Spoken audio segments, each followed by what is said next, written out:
और इन कामनाओं के कारण ही जीव भटकता है। सच्ची बात यह है, कामना जब हमारे हृदय में आती है, सबसे पहले वो कामना क्या करती है? कामना हृदय में आते ही सबसे पहले कामना हमारे ज्ञान का हरण करती है। गीता पढ़ लेना। गीता केवल पाठ करने से आनंद नहीं आएगा, गीता के रहस्य को जानेंगे तब गीता का मतलब समझेंगे।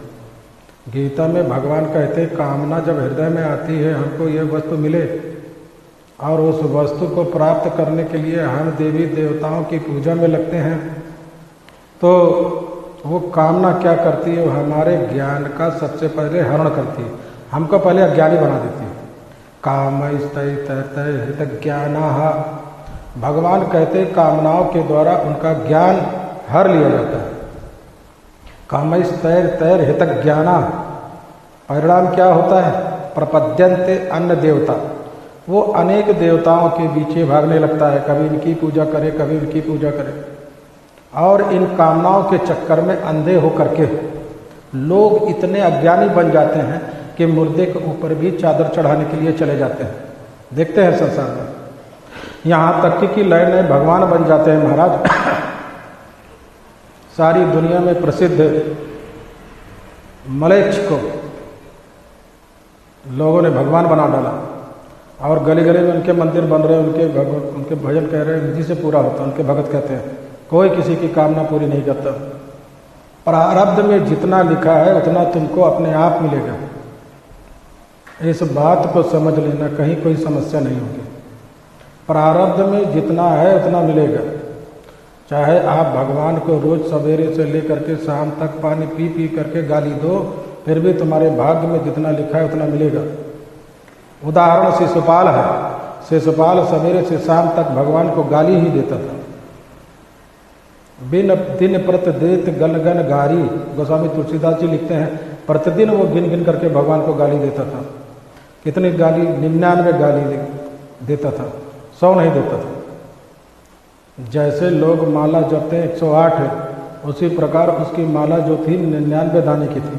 99 बढ़िया की माला बनाया था। और सवेरे उठे तो पहला काम, कृष्ण जो है लुच्चा है, लफंगा है, नालायक है, ऐसा है वैसा है, इस प्रकार कृष्ण भगवान को 99 गालियाँ रोज देता था, लेकिन नियम से देता था।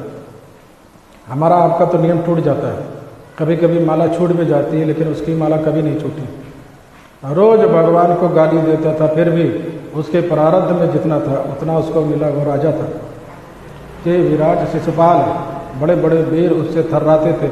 जब तक जीवन था तब तक समस्त भोगों को उसने प्राप्त किया, क्योंकि उसके प्रारब्ध में लिखा था।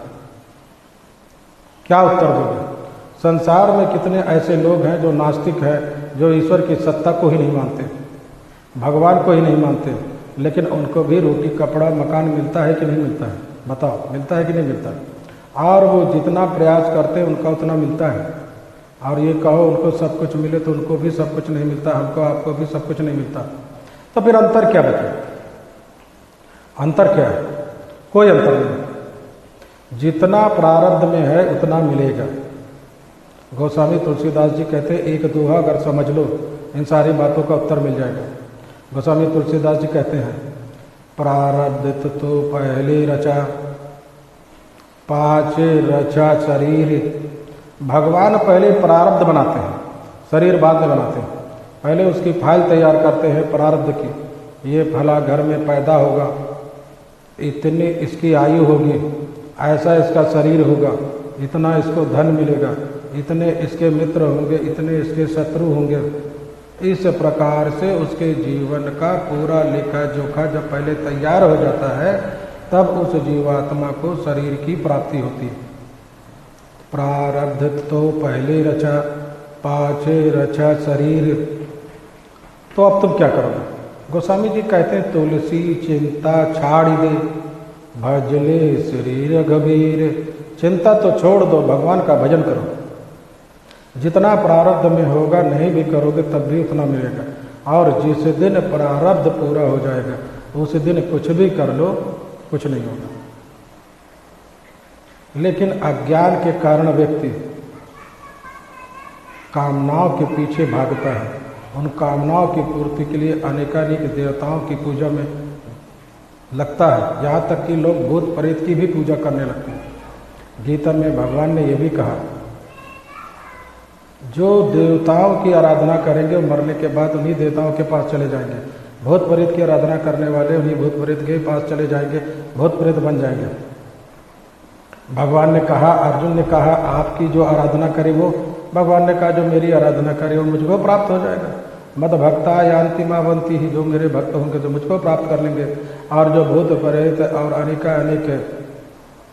कथा कथित देवी देवताओं के चक्कर में पड़ेंगे वो भटक करके उसी में चले जाएंगे। तो कामनाएं व्यक्ति को सबसे पहले अज्ञानी बनाती है, उसके ज्ञान का हरण कर लेती है। कामैस्तुत्तहितज्ञाना प्रपद्यन्ते अन्य देवता। और कामनाओं के कारण जब अज्ञान हो जाता है तभी व्यक्ति इधर उधर भटकता है। आज आप लोग सुनते हो, कभी पेपर में, कभी पत्रिका में, कभी समाचार में, फला बाबा ने, फला तांत्रिक ने इस प्रकार से ठग लिया, इतना ले लिया, इतना लूट लिया, बच्चे की हत्या करके चढ़ाई बलि चढ़ाई, ये किया वो किया। ये सब क्यों होता है? क्योंकि वे दुष्ट लोग जानते हैं सामने वाला व्यक्ति अपनी इच्छा की पूर्ति चाह रहा है और ये मूर्ख है, इसको मूर्ख बनाया जा सकता है। तभी ऐसे लोग व्यक्ति को मूर्ख बना करके उसका शोषण करते हैं और धर्म के नाम पर उसे ठगते हैं। और जो सच्चे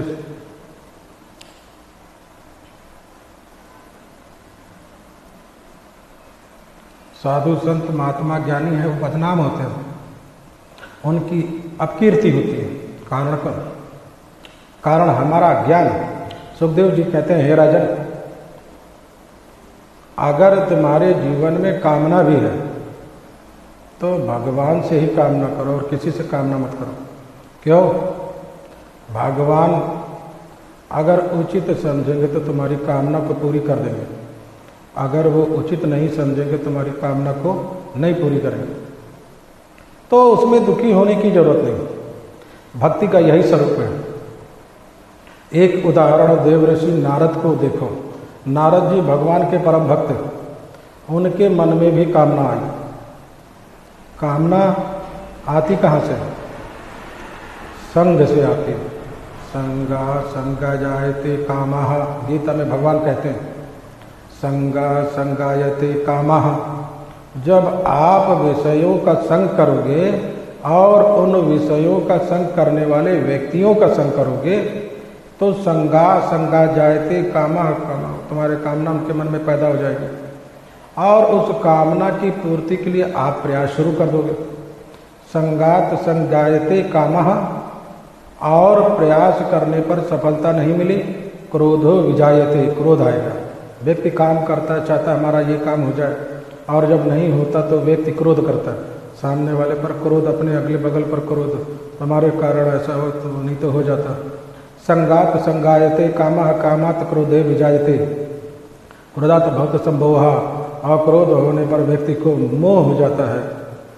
सम्मोहात् विस्मृति भ्रमः, सम्मोह होने पर स्मृति का भ्रम हो जाता है और स्मृति का भ्रम होने पर बुद्धि का नाश हो जाता है और बुद्धि के नाश होने पर व्यक्ति का विनाश हो जाता है। ये क्रम है। संगायते कामः कामः क्रोधो विजायते, क्रोधात् भवति सम्मोहात् स्मृति विभ्रः, स्मृति भंसात् बुद्धिनाशो विद्यनाशत् प्रणश्यति। ये क्रम है विनाश का। तो कामना जीवन में उत्पन्न हो, अगर सबसे उत्तम भगवान से कहो। भगवान अगर उचित समझेंगे तो वो देंगे और अनुचित समझेंगे तो वो नहीं देंगे, तुम्हें बचा लेंगे। इसका उदाहरण देवऋषि नारद राजा के यहाँ पहुँचे, शैलनिधि राजा के यहाँ। उसकी बेटी का हाथ देखा, ज्यों ही बेटी के हाथ को छुआ माया व्याप्त हो गई और नारद जी के मन में होने लगा कि इसी से मेरा ब्याह हो जाता तो कितना अच्छा था। लेकिन नारद जी ने अपने इस कामना को किसी ऐरे गहरे नत्थु खैरे से नहीं कहा, सीधे जाकर के भगवान से कहा, हे प्रभु आप मेरे हृदय से ही हो, हमारे मन में ये कामना हुई है, हम दूसरे से नहीं कह रहे हैं, आपसे कह रहे हैं। जे ही विधि नाथ हो हित मोरा, करहु सुबेर दास तोरा, मैं आपका दास हूँ। अगर मेरा हित हो तो आप कर देना, अगर मेरा हित ना हो इसमें तो मत करना। नारद जी ने भगवान से कहा।